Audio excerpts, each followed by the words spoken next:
בשביל הכיף. באתי בשביל נראה מה יהיה. לא חשבתי שאני אחזיק מעמד כבר 3.5 שנים.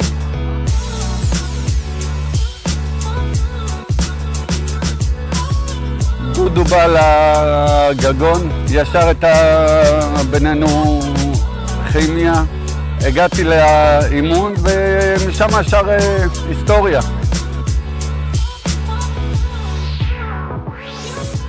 הוא סידר לי גם לעבוד בחברת אפל. מי היה מאמין שאני, הומלס, יעבוד בחברת אפל?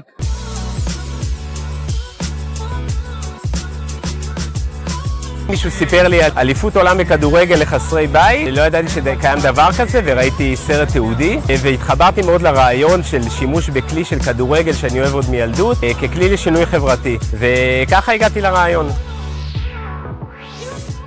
בלי מגרש ביתי אני לא צוחק, לא יודע אם הייתי פה היום.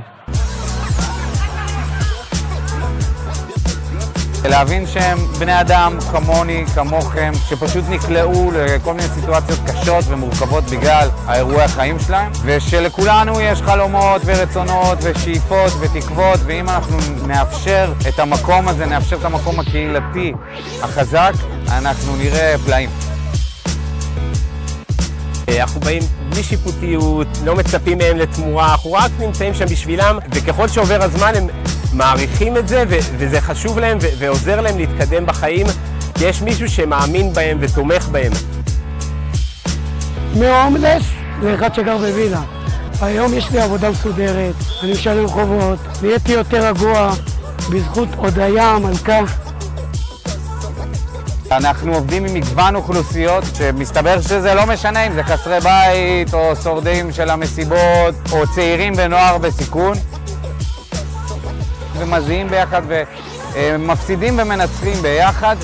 זה מאפשר פשוט לדברים מופלאים לקרות בחיים של אנשים. מציעים לכם עזרה, תיקחו אותה. אל תגידו אני אסתדר לבד. מושיטים לכם יד, תיקחו אותה. זה שווה כל שקל שיש בעולם הזה. גם אני הייתי כמוהם, הייתי ברחוב, אני יודע מה זה.